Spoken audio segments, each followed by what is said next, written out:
자, 우리가 사도신경을 좀 더 자세히 보기 위해서 하이델베르크 요리문답을 우리가 그동안 그 도구로 이용했는데 이제 거의 막바지에 왔습니다.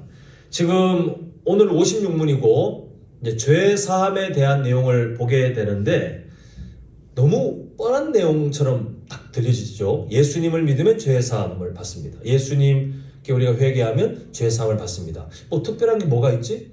그냥 이렇게 뻔한 이야기, 그냥 우리가 너무 잘하는 이야기 이렇게 치부해버리면 사실 놓치게 될 진리들이 참 많이 있습니다.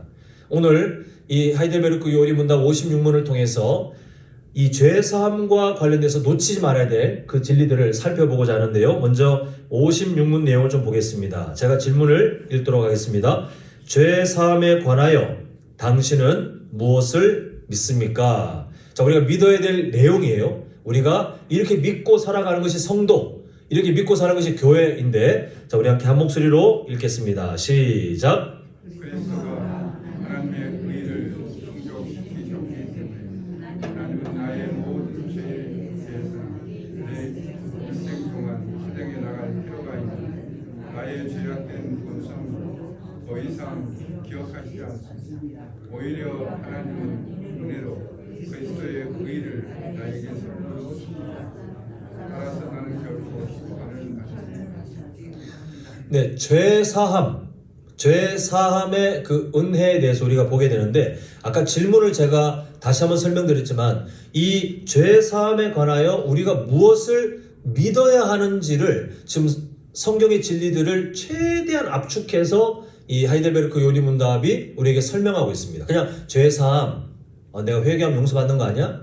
근데 알고 보니 뭐 이따가 또 좀 몇 가지 자세하게 설명드리겠지만, 내가 회개해서 그 회개가 뭔가 대단해서 그 회개 자체로 내가 뭔가를 충족했기 때문에 용서받는 게 아니에요. 보면 처음부터 시작하기를 그리스도가 하나님의 의를 충족시켰기 때문에 이렇게 답변이 시작하고 있잖아요. 그러니까 내가 회개하기 때문에 뭔가 일어나고, 더 나아가 제가 정말 우리 교회만큼은 이런 생각이 티끌만큼도 다 없으셨으면 좋겠는데, 내가 회개를 많이 해야 천국 갈 수 있다, 내가 회개를 많이 해야 의롭게 된다라고 하는 그 너무나도 교만한 생각을 갖지 않으셨으면 좋겠어요. 하지 말라는 의미가 아니죠. 우리는 열심히 해야 되는데 그 순서가 잘못됐어요. 내가 회개를 하기 때문에 용서를 받는다, 회개라는 행위를 하기 때문에 내가 천국 간다, 회개라는 행위를 하기 때문에 의로워진다라고 성경은 말씀하지 않고 이 순서가 이렇게 바뀌어 있어요. 용서를 받았기 때문에 더 회개해야 되고, 천국을 이미 약속받았기 때문에 감사해서 더 회개해야 되고, 이미 어려워졌기 때문에 나는 이미 끝났으니까 일 아니야, 그 은혜가 너무 감사해서 우리는 끊임없이 죄사함의 은혜를 사모하고 달려가는 것이 건강한 성도의 모습입니다. 자, 우리 하나씩 좀 보도록 하겠는데요. 먼저 순서를 좀 점검하겠습니다. 자, 죄사함이라는 그 내용을 우리 인간 개인의 그 중심으로 풀어가면 아마 이렇게 생각하실 거예요. 내가 죄사함을 고백했고 그 은혜를 누렸기 때문에 그 다음에 교회의 일원이 되었다. 죄사함이 먼저 나오고 그 다음에 교회에 대한 내용이 나옵니다만, 사실 사도신경은 그렇게 우리에게 가르치지 않습니다. 자, 지금 사도신경 거의 막바지인데 내용을 보면 성령을 믿사오며, 그 다음에 거룩한 공예가 교회죠. 그리고 성도가 서로 교통하는 거 교제죠. 그리고 오늘 드디어 죄를 사하여 주시는 것과, 지금 교회와 죄사함의 순서를 볼 때 뭐가 먼저 나오냐면, 우리의 인간적인 어떤 경험 위주로 말하면 죄를 하나님 앞에 죄사함의 은혜를 받았기 때문에 교회 이렇게 하는 게 아니라 이 순서가 또 바뀌어 있죠, 그죠?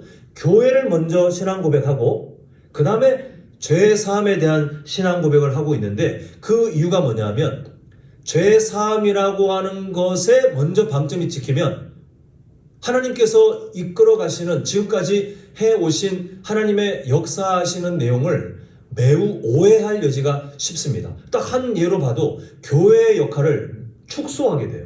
죄사함이 먼저 부각되고 그게 마치 중요하다고 말하면, 그 다음에는 교회는 등한시하고 내가 하나님 앞에 그냥 개인적으로 적당히 회개하면서 적당히 은혜를 누리면서 그렇게 천국을 약속받고 또 죄사함의 은혜를 누리면, 교회는 나중에 선택사항, 이렇게 오해할 여지가 너무 많은데 그게 아니라 출발 자체가 교회 먼저예요. 교회 먼저.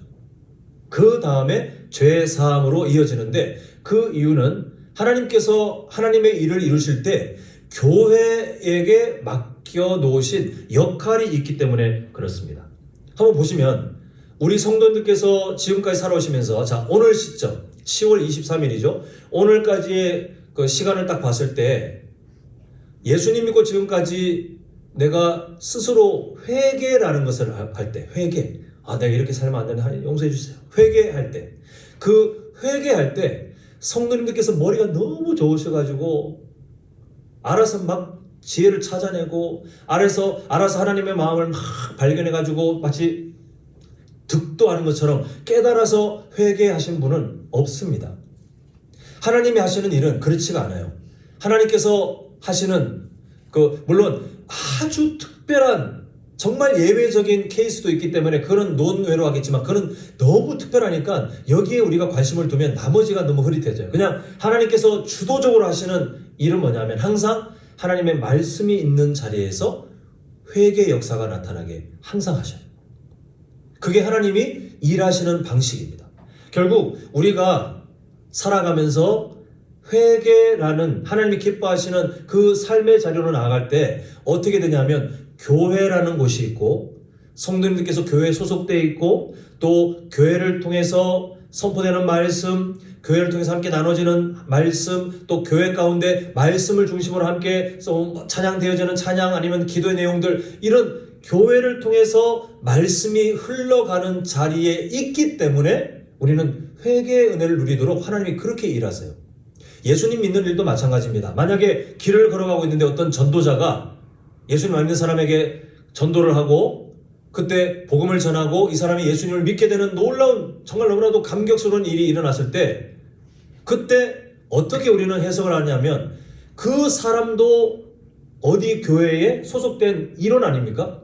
그 교회에 소속되어 그 교회로부터 훈련된 또 하나님의 말씀이 그 사람의 삶을 통해서 다른 한 영혼에게 흘러갔기 때문에 그때 죄에 대한 자복과 예수 그리스도를 구원자로 인정하는 그 영접하는 일이 일어나는 그러니까 결국 하나님께서는 항상 교회를 통해서 말씀이 선포되고 또 그 말씀을 통해 회개하거나 한 영혼이 주님께로 돌아오는 일이 일어나거나 이런 일들이 일어나도록 항상 교회를 먼저 세우신 다음에 하나님의 역할, 그 역사들을 이루어가시는 것을 보게 됩니다. 그래서 사도신경도 마찬가지로 교회를 먼저 건드리시고 나중에 죄 사함을 건드리시는데 이번에는 우리가 죄 사함이라는 그 은혜를 바라볼 때 그러면 시간이 어느 정도 이 은혜를 누려야 되는가라는 것을 한번 봐야 되겠어요. 제가 왜 이 말씀 드리냐면 어떤 분들 아마 성도님들은 안 그러실 텐데 신앙이 성숙하지 않은 분들은 어떻게 하냐면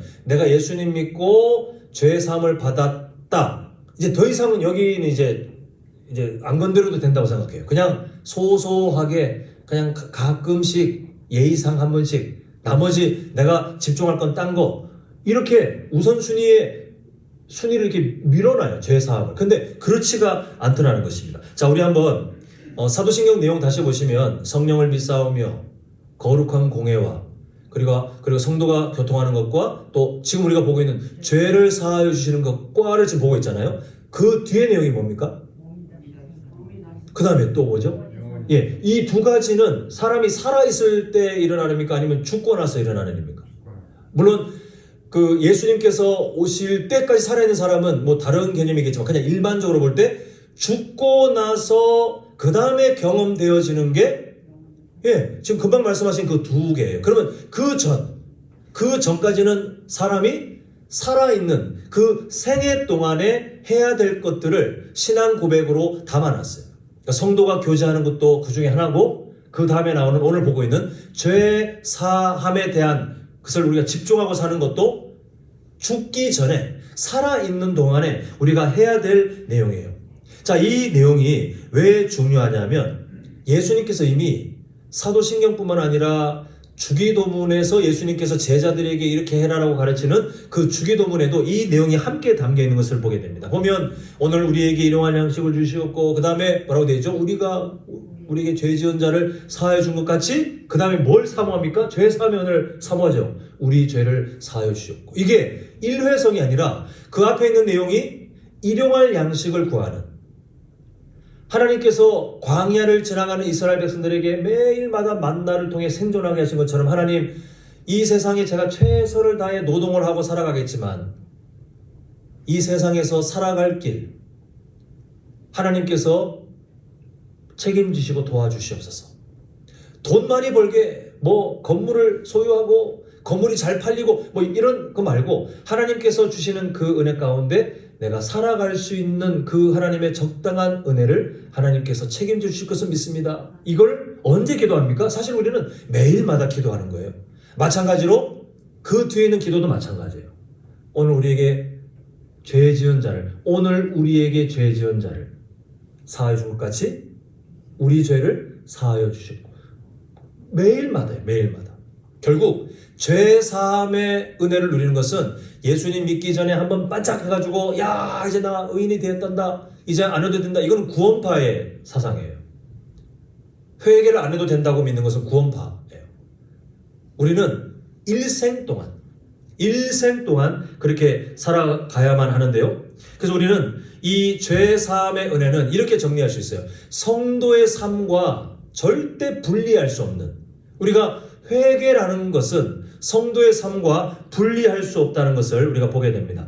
자, 이제 아까 보았지만 56문 중에 일부분을 좀 보겠는데요. 제가 한번 읽어드립니다. 하나님은 나의 모든 죄에 대해서나 내 일생 동안 투쟁해 나갈 필요가 있는 나의 죄악된 본성도 더 이상 기억하시지 않습니다 라고 하는데요. 죄 사함을 어떻게 표현하냐면 두 가지를 하나님이 기억을 안 하시는 게 죄 사함이랍니다. 첫 번째, 하나님께서 나의 모든 죄,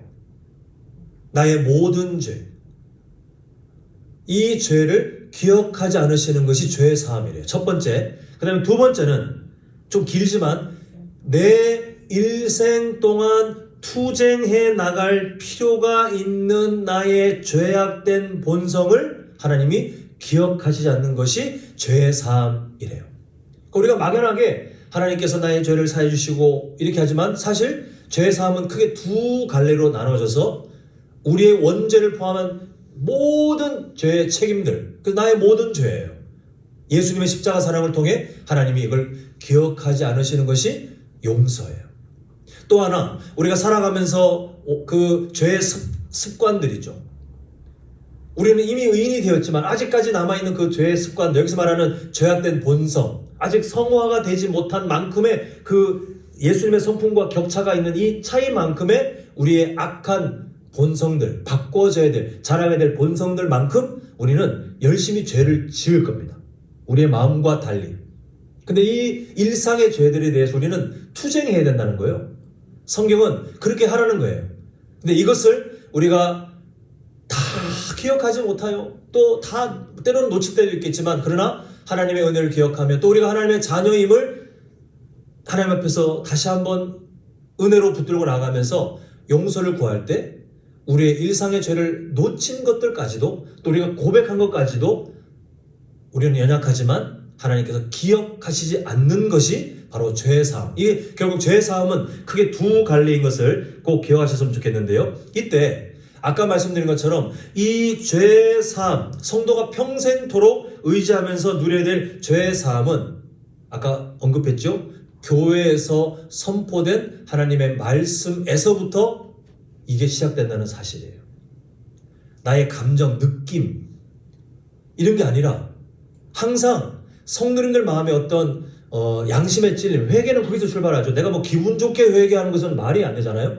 나에게 때로는 도전이 되고 때로는 부담도 되고 때로는 막 찔리고 그런 나의 돌이킴의 그 자리가 있을 때에, 그때 그 계기가 하나님의 말씀과 상관없다면 그건 이상한 거예요. 물론 하나님의 말씀과 상관이 있어야 된다고 해서 이걸 너무 기계적으로 따져가지고 설교를 들을 때 그때 회개해야 됩니다? 아니요. 성경을 읽고 계시다가 회개해야 됩니다? 아닙니다. 성경 말씀을 암송하거나 아니요. 다른 사람과 성경에 대한 이야기를 하다가 아닙니다. 이미 성도님들 삶에 성도님들 정도면 이미 삶 가운데 반복되어 훈련된 되어 오는 가운데 하나님께서 주신 말씀들이 그 구절이 완벽하게 남아 있지 않다 할지라도 그 신앙생활의 방향성을 알고 계세요. 근데 하나님은 내가 늘 알고 있었고 늘 반복되어 기억했고 때로는 뭐 설교도 많이 들었던 그 어떤 말씀이 하필 그날 내 삶을 막 꼬집고 막 뚫고 들어와서 나를 양심에 찔리게 하며 그 말씀 앞에 발가벗은 것처럼 서게 하실 때가 있어요. 설교를 듣고 있는 중이 아니라 할지라도 이미 나에게 주어진 그동안 주어진 하나님의 말씀을 통해 그렇게 역사하시는 것을 보게 됩니다. 그 말씀은 갑자기 하늘로부터 내려온 게 아니라 하나님께서 미리 그렇게 일해 오셨던 이 세상에 먼저 하나님이 세우신 교회 또 믿음의 공동체를 통하여 그 말씀들이 계속 우리에게 공급되어 왔고 또 그 말씀이 하나님의 때에 우리의 마음을 건드리시며 회개의 자리로 인도하시는 것을 보게 돼요. 결국 우리는 그 구원의 은혜를 의지하면서 또 담대히 그 은혜의 보좌 앞으로 달려가면서 지금 보고 계시는 두째 줄부터죠. 내 일생 동안 투쟁해 나갈 필요가 있는이라고 된 그 내용처럼 우리는 평생토록 목사님 언제까지 회개해야 돼요? 평생토록 주님께서 부르시는 그날까지 성도님들은 지금 제가 만든 말이 아니라 성경의 진리를 압축해 놓은 하이델베르크 요리문답 56문에 보니까 투쟁해 나갈 필요가 있는. 그러니까 우리는 싸워야 돼요. 우리의 죄의 습관들과 싸워야 됩니다. 근데 이때 제가 성도님들의 구원관이 이게 뒤죽박죽이 안 되도록 좀 제가 자주 좀 이걸 언급하는 경향이 있는데 이해하고 들으셨으면 좋겠습니다. 이때 나를 죽인다고 생각하지 마십시오. 이거는 세상 종교의 표현이에요. 나를 죽인다. 성경은 내가 죽는 것은 과거 나의 죄에 소속된 과거의 모습. 이건 더 이상 나랑 상관없어요. 근데 우리가 일생토록 살면서 나를 죽인다. 이거는 세상 다른 종교가 마치 득도하고 묵상하고 뭐 명상하고 그런 쪽 관점이에요. 하나님은 우리를 나를 죽이라고 하신 적 없고 우리가 오히려 부활하신 예수님께 연합되어서 그 생명 안에 능동적으로 살아가도록 하라 하셨어요. 다만 뭘 죽이느냐? 우리 죄의 습관들을 죽이는 거예요. 십자가에다가. 죽지 마십시오. 왜 자꾸 죽으려고 그러십니까? 죽지 마시고 더 살아나셔야 돼요. 의인으로. 더 하나님의 자녀로 새로운 피조물로 열심히 살아가시면서 죄의 습관들, 죄의 본성을 계속해서 투쟁해 가면서 다만 두려움, 벌 받을까봐가 아니라 자녀의 마음으로 회개하셔야 돼요. 하나님 앞에 끊어질까봐 아니 하나님은 그럴 마음이었는데 왜 자꾸 그런 이상한 상상을 하시는 분들이 계시나 모르겠어요. 그거는 겸손이 아닙니다. 그건 거룩이 아닙니다. 그거는 거룩을 가장한 어찌 보면 교만이에요. 하나님이 하신 약속이 아니기 때문에 그렇습니다. 우리는 자녀의 심정으로 면목 없을 때도 있지만 그러나 어떡하겠어요. 탕자가 아버지에게 달려가지고 종이라도 괜찮으니 했을 때 그 아버지가 기계적으로 너 나한테 상처 줬으니까 너 당분간 넌 종이야 하지 않고 그 아들이 한 말 다 상관없고 그저 품에 안고 잔치를 벌이며 자녀로 맞아주잖아요. 우리의 회개를 기뻐하신 하나님은 그런 하나님이십니다. 그 하나님 앞에 울고 자복하며 회개한다 하실지라도 죄인으로 가지 마시고 연약한 하나님의 자녀로 가십시오. 하나님과 거리가 먼 죄인의 정체성을 가지고 가지 마시고 하나님께서 우리에게 허락하신 연약하지만 이미 의인이 된 그 아름다운 정체성을 가지고 그러나 예수님의 십자가 사랑 붙들고 가셨으면 좋겠어요. 그렇게 해서 하나님의 그 은혜를 우리가 매일마다 누리고 살아가야 됩니다. 자, 다시 한번 화면에 있는 56문의 답변을 보면 이제는 제일 끝에 있는 제가 눈으로 보니까 9글자네요. 뭐라고 되어 있죠? 기억하시지 않습니다 라고 하는데 이게 무슨 의미인지를 봐야 되겠습니다. 우리가 나이 들면서 어쩔 수 없이 이 뇌의 기능이 떨어지면서 성도님들 다 이제 점점 건망증이 야가지 막 깜빡깜빡하고 그죠? 뭐 뭘 말하려고 했는데 생각 안 나고 점점 이제 많아지면서 내가 점점 이게 나이가 들어가구나 아마 그렇게 체감하실 겁니다. 하나님이 기억하시지 않는다는 것은 하나님께서 인지 능력이 떨어지신다거나 기억력에 퇴화가 있거나 그런 게 아니잖아요. 이 의미는 법적인 그런 선언, 법적인 의미로 이 의미를 받아들이셔야 돼요. 하나님이 재판장이십니다. 공의의 하나님이신데 이분이 우리를 용서할 때 어느 정도로 용서하시냐면 저는 이게 성도님들께 기쁨의 약속이 되셨으면 좋겠어요. 확신이 되셨으면 좋겠는데 하나님께서 우리를 용서하시잖아요. 근데 그 용서가 사람은 누군가가 막 그 잘못했을 때 그 사람이 뭐 사과하고 아니면 막 그 자녀가 막 울면서 하면 그래 내가 용서해 줄게 하긴 하지만 우리 솔직히 마음속에 남지 않습니까? 용서한다고 하지만 뒤끝까지는 아니라 할지라도 마음속에 계속 간직하고 있다가 그죠? 이게 감정을 계속 건드리는데 하나님 어떤 분이시냐면 하나님께서는 오늘 우리가 본문에서도 보았지만 아예 그 죄를 용서하시는데 재판장이신 그분이 그 죄를 아예 기억을 안 하시는 것처럼 용서해 버리시는 거예요. 동에서 서가 먼 것처럼 성경적인 표현 아닙니까? 하나님께서 그 죄를 그냥 그게 뭐? 아예 그렇게 물론 하나님이 잊어버리신다는 의미가 아니라 우리가 책임져야 될 원래는 우리가 다 책임져야 될 그 죄에 대한 낱낱이 다 책임져야 될 그 죄에 대한 책임을 예수님의 십자가 사랑 그 하나 때문에 하나님께서 아예 기억을 하지 않으시는 것처럼 확실하게 용서해 주신다는 약속이에요. 뒤끝이 없어요. 그 성도님들께서 하나님 앞에 양심의 찔림 때로는 감동 이런 일들로 우리의 지난 모습을 돌아보며 저는 성도님들께서 이게 주일날 그 훈련이 좀 어떻게 하면 될까 많은 고민이 좀 있긴 한데요. 하나님의 말씀을 마주할 때 반드시 세 가지 질문을 보라고 했죠. 제가 주보에도 매주마다 수록을 해놓습니다만 하나님이 어떤 분인지 꼭 성경에서 보셔야 되고 그 하나님 앞에 내가 서 있어 봐야 돼요. 그러면 내가 무엇이 지금 잘못되어 있는지 아니면 무엇을 해야 하는지가 보여지는데 그때 어떤 삶을 살아야 될지 그 하나님 앞에 내가 섰을 때 나의 삶이 낱낱이 드러나는 그 경험 그게 개인 묵상에서 반드시 훈련되셔야 성도님들의 삶이 성장해요. 그냥 와가지고 설교 들으시는 시간도 의미가 있겠지만 사실 이 대그룹이라고 하는데요. 이 사람들이 많이 모인 대그룹은 훈련 아니면 그 학습 효과가 많이 떨어지게 돼 있어요. 말씀이 선포되지만 그 말씀이 듣고 나서 맞지? 그렇지. 저 권혁기 목사가 하는 말이 맞지? 이렇게 하고 가신다고 해서 성도님들의 삶에 그 맞지가 내 삶을 하나님 말씀 앞에 진짜 다 발가벗고 서 있는 것처럼 낱낱이 쳐다보는 시간은 턱없이 부족하실 겁니다.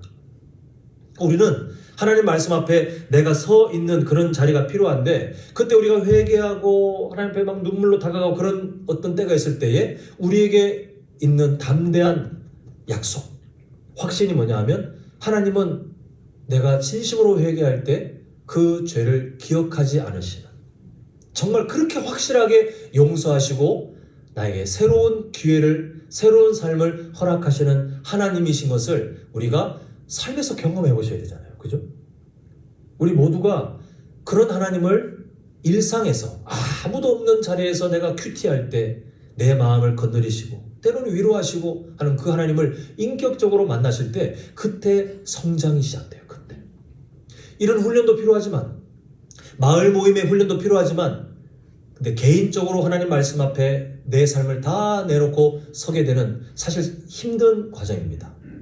나를 드러내놓고 말씀 앞에 서는 것은 정말 힘든데 우리 성도님들께서 그 과정을 지나가셔야 죄 사함의 은혜도 정말 경험하고 하나님께서 나를 새롭게 하시는 그 은혜도 경험하기 때문에 우리 성도님들 마을 모임에서라도 그 세 가지 질문을 충실하게 그 마을장님들은 그 세 가지 질문을 가지고 좀 잘 도와주셔서 하나님을 발견하고 그 하나님이 내가 어떤 사람인지 또 내가 어떻게 살아가야 되는지를 잘 도와주시면서 함께 우리가 걸어갔으면 좋겠습니다. 자, 이제 그럼 죄 사함의 은혜를 이제 받게 되는데 죄의 책임에서 우리가 용서받는 그 유익만 있는 것이냐? 그게 아니더라는 것입니다. 우리 함께 시편 130편 4절 우리 한 절을 보도록 하겠습니다. 시편 130편 4절 화면 보시면 우리 한번 한 목소리 읽겠습니다. 시작. 그러나 사여신 주께서 주를 경외하게 하시고 자, 용서하시는 그 권한, 용서하시는 그 사랑, 용서하시는 그 전능하신 하나님의 고유하신 힘이 하나님께 있으면 그 이유는 여러분죠. 그 이유가 뭐라는 거예요? 누구를 뭐하게 함이라? 예, 하나님을 주를 경외하게 하심이니다라고 하고 있어요. 자, 성도님들, 우리의 신앙 수준이 이게 자라가는 단계가 있는데 회개해요, 막 하나님의 죄 사함의 어떤 은혜를 구해요. 그런데 죄 사함이라는 결과물에만 만족하고 멈추는 것은 어린 신앙입니다. 물론 하나님이 그렇게 안 하시지만 우리가 그게 마치 용서의 궁극적인 목표라고 생각하는 것은 어린 신앙이에요. 하나님께서는 죄 사함의 결과물보다 사실 더 유익한 것, 더 좋은 것을 우리에게 주고 싶어 하시는데 그게 뭐냐면 바로 하나님과의 관계 속에 우리가 하나님을 더 하나님답게 인정하는 그런 성장의 삶을 누리도록 하시는 거예요. 만약에 죄 사함의 결과를 얻습니다. 그런데 하나님과의 관계는 깨어져 있을 수도 있어요. 죄에 대한 책임은 씻겨지지만 내가 하나님을 경외하지도 않아요. 가끔 불안하면 회개해요. 또 약속대로 예수님의 십자가 사랑 때문에 용서를 누려요. 근데 여전히 나는 하나님께 관심이 없을 수도 있어요. 그 순서가 그렇게 잘못되면 죄 사함의 결과물은 나에게 주어지지만 거기서 멈추면 그게 사실은 복이 아닙니다. 근데 하나님은 더 좋은 것을 주고 싶어 하는 거예요. 오늘 말씀처럼 죄 사함의 은혜는 당연한 것이고 거기서 하나님이 더 나아가 정말 하나님의 자녀된 우리 성도님들께 주고 싶은 게 뭐냐면 하나님을 경외하는 마음으로 이 죄 사함의 은혜를 누리는 자리를 통해서 거기까지 가도록 인도하시는 거예요. 하나님의 마음을 잘 간직하셨으면 좋겠습니다. 뭘 주고 싶어 하시는지, 우리에게 무엇을 더 주기를 기뻐하시는지, 그러니까 하나님께서 우리에게 주시는 그 은혜, 그래서 더 중요한 유익, 하나님을 경외하는 삶, 하나님을 하나님답게 존중하고 그 하나님 앞에 내가 어떤 피조물, 그러나 내가 하나님의 자녀이지만 그러나 예수님의 십자가 사랑 아니었으면 내가 얼마나 처참한 절망적인 존재였을지를 그때를 기억하며 그 은혜를 구원자이신 하나님, 창조주신 하나님을 그렇게 하나님을 하나님답게 생각해드리는 그 은혜, 그게 바로 우리가 정말 누리게 될 용서의 은혜를 통과하며 우리가 도달하게 될 하나님의 선물이 됩니다. 자, 지금 이제 죄 사함의 내용들을 한번 좀 정리를 해보겠는데요. 중요한 사실이 뭐냐 하면 출발은 항상 죄를 인정하는 그 아픈 순간이 필요합니다. 오늘날 복음을 전할 때 이 내용을 싹 빼는 분들이 계시더라고요. 그 이유는 이해합니다. 복음을 들어야 될 전도 대상자가 기분 나쁘죠.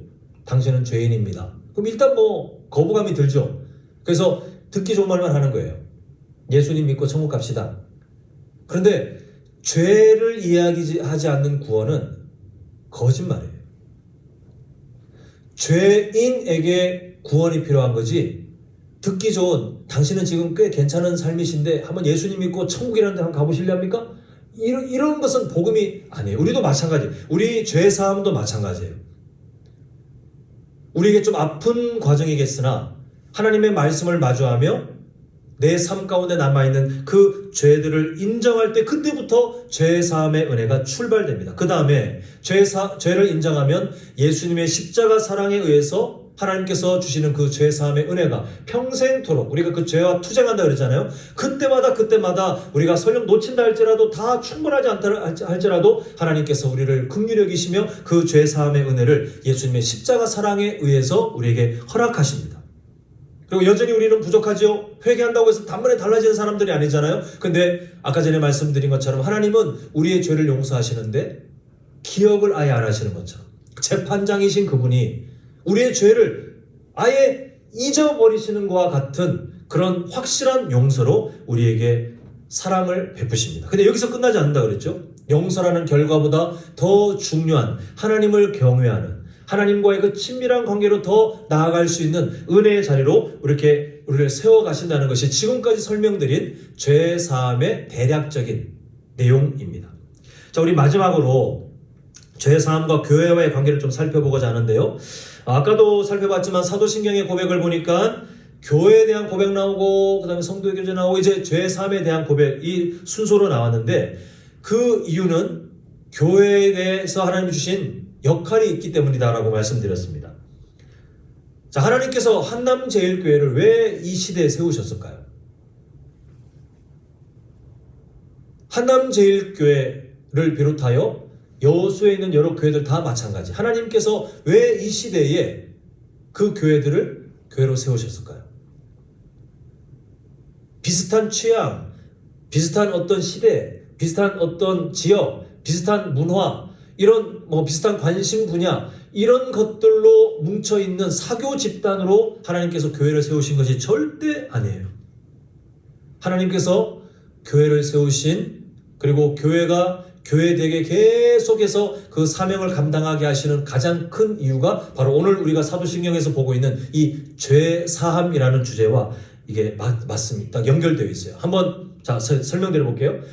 우리가 이런 교회입니다, 사실. 그리고 이런 교회가 더욱 되어야 되는데 하나하나 순서를 따라 말씀드리겠습니다. 우리는 어떤 사람들의 모임인지를 제가 내용별로 한번 말씀드리겠는데, 먼저 아니면 아니다라고 용기 있게 손을 들고 말씀하시면 되겠습니다. 근데 그럴 내용이 사실 없을 겁니다. 우리는 어떤 사람들이냐? 먼저 내가 죄인이었음을, 과거에 죄인이었음을 알고 있는 사람들이 모인 곳이 교회예요. 또 아까 전에 우리가 하이델베르크 요리문답 56문에 봤지만 평생토록 죄와 투쟁하며 죄와 싸우며 죄의 습관, 내 속에 남아있는 그 죄의 습관들과 싸우면서 살아가야 함을 아는 사람들이 모인 게 교회예요. 또 죄의 사함의 은혜를 하나님이 그토록 주고 싶어 하시는 것을 알기 때문에 그 하나님께로 돌아가는, 우리가 새벽 예배 때 호세아 그 설을 통해서 하나님 말씀하셨던 내게로 돌아오라, 힘써 여호와를 알아가는 그 자리로 돌아오게 하시는 그 하나님의 마음을 알기 때문에 우리는 내가 하나님께 더 가야 되는데, 내가 하나님께로 더 달려가야 되는데, 최소한 그것을 아는 사람들이 모인 곳이 교회입니다.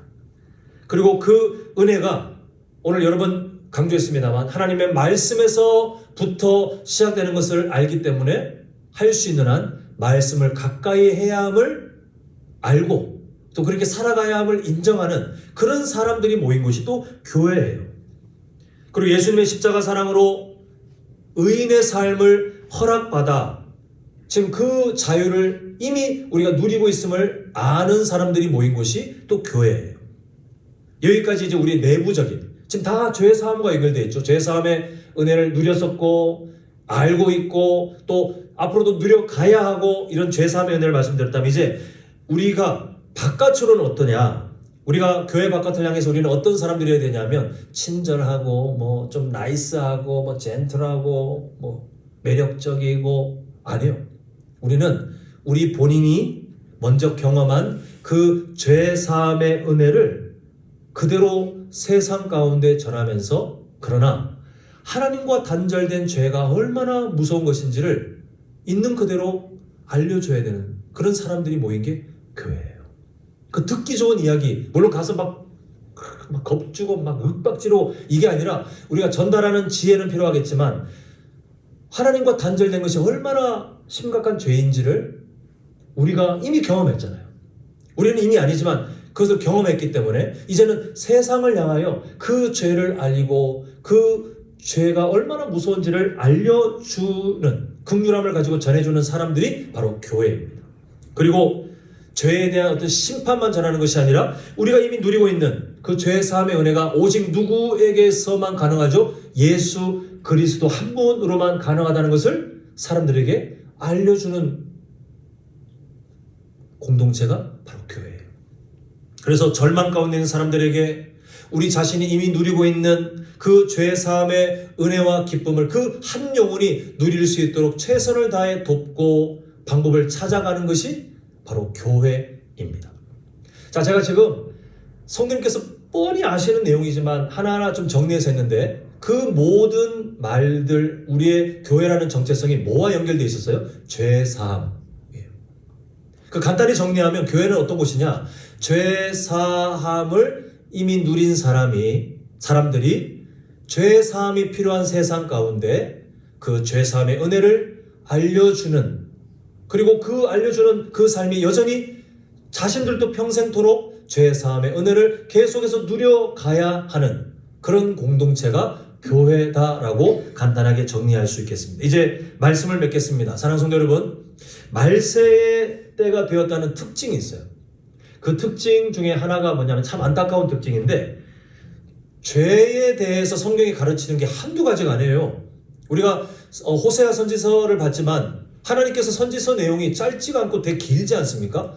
그토록 죄는 이렇다, 죄를 지으면 이렇다, 죄 가운데 있으면 이렇다, 하나님께서 얼마나 그걸 강하게 반복하시는지 선지자들이 전한 그 선지서를 우리가 보면 때로는 막 지치고 계속해서 심판, 죄, 벌 막 이런 얘기들이 나와 있긴 하지만 우리는 그래도 성도님들은 제가 한 번도 그런 분은 못 봤어요.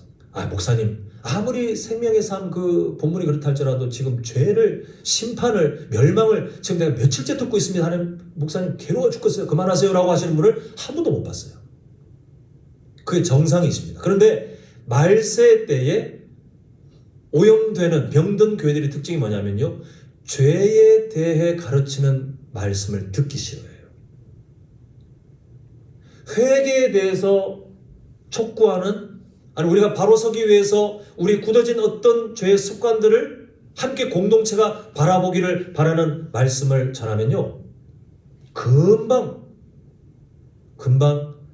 대형 교회들 같은 교회는 금방 전화, 이메일, 막 댓글 남기고 난리도 아니에요.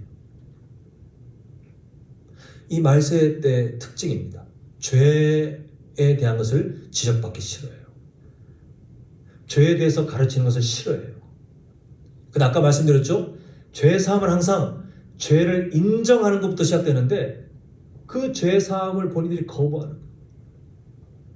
그냥 허울 좋게 겉으로는 용서, 겉으로 하나님의 긍휼 이걸 사모한다고 하지만 본인들이 하나님의 말씀을 통하여 여전히 굳어있는, 여전히 투쟁해야 되는 죄의 습관들을 마주하는 게 너무 싫기 때문에 그를 듣기를 거북해하고 그리고 적극적으로 그것을 표현하는 성도들이 하나 둘 늘어나고 있는 추세입니다. 길게 말할 것 없이 우리 교회는 그런 교회가 아니었으면 좋겠어요.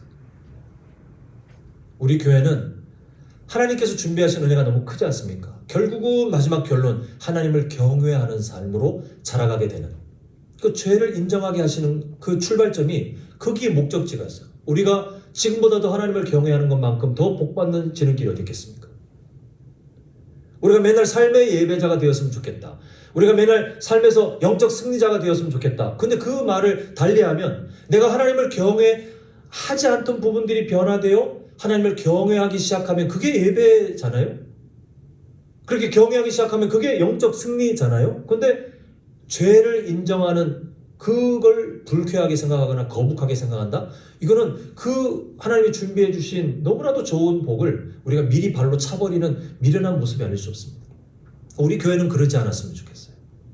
그래서 앞으로 훈련 과정이든 아니면 어떤 기도의 시간이든 아니면 주일 말씀이든 어떤 기회를 통해서든 또 생명상 큐티를 통해 또 선지서 나오면 저도 마찬가지고 성도님들도 며칠 동안 계속 또 심판, 멸망, 심판, 죄 이런 걸 보시긴 하겠지만, 그러나 그 내용들조차도 다 나를 위한 하나님의 은혜의 시간인 것을 감사하시고, 그리고 내가 죄의 사함을 누릴 수 있는 기회가 왔을 때 하나님이 우리를 건드리실 때에 이 기회를 발로 차버리고 망한 사람이 사울왕 아닙니까? 이 기회를 붙들고 살아난 사람이 다윗이잖아요.